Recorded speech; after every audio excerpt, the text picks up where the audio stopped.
let's talk about it. The show called The Leftovers on HBO Max. Who has seen the show? It's an old one. I believe it's from 2014, so it's definitely an older show. It has 3 seasons, I believe. It's on HBO Max. I can't be the only person watching the show in the world. So if you're watching the show, please help me understand. So this show is crazy to me, because their reasoning after October 14th of how people are living, I'm so torn between, what do they call the the people that are dressed in white. I can't remember their names right now. It's G something or something. It's they have 2 letters and then it's called something. Hold on, let me look it up. They're called the GR people, the guilty remnant. Yeah, so I'm torn between the guilty remnant cult and the regular people that are just trying to survive after friends and family members have disappeared. I believe they keep throwing out the number 140 million people on Earth disappeared on October 14th.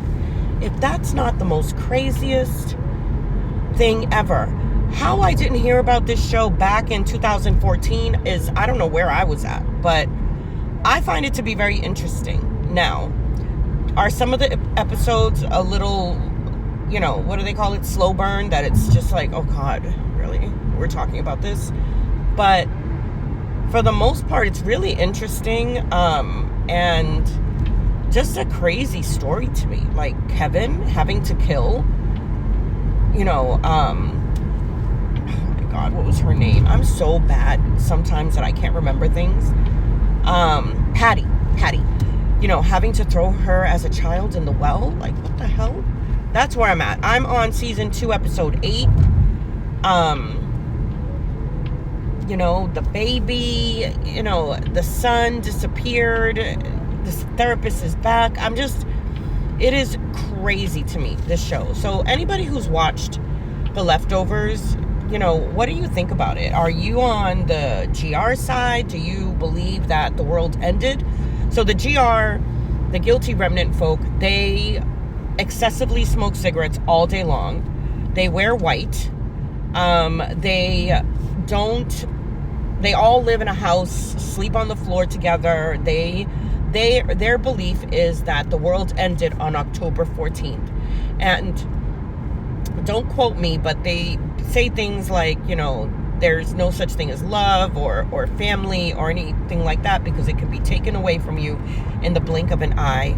So the world ended on that day, and everything that we know of how the world was ended on that day. So they can't go back to normal. They can't, say, oh, okay, my husband, and they call it the departure. When people disappeared on October 14th, the term for that event, for that, worldwide event that affected 140 million people, it's called the departure.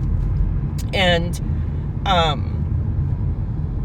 the people that stayed behind, there's a lot of people that are, in therapy. They're going through it. They lost husbands, wives, children. I mean, think about it. This one particular lady, she was cooking breakfast, I believe, in her kitchen with her husband and her 2 children, and the departure happened, and all of a sudden she turns around, and all of a sudden her kids and her husband are gone. So she lost pretty much her whole family during that October 14th event. So she was, understandably messed up in the head because of it. And, I don't even want to say it out loud, but that to me it's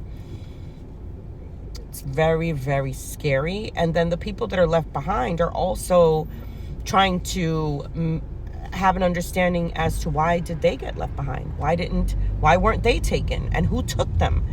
And was the departure a blessing? And it took the people that are living good lives and are good people and left behind the bad people? Like, they don't know how to make heads or tails of this situation. So I think I believe there's 3 seasons. I'm on season 2, episode 8. Definitely interesting. I want to know what happens. And I think when I read about it online, it said that there is an ending to the story, so they don't leave you on a cliffhanger. So yeah, I'm very much looking forward to that. And yeah, so let me know in the comments what you think. Would you be, team guilty remnant, or would you try to live your life as best you can, with that, devastating event that happened on October 14th? Let me know in the comments. Talk to you later. Bye.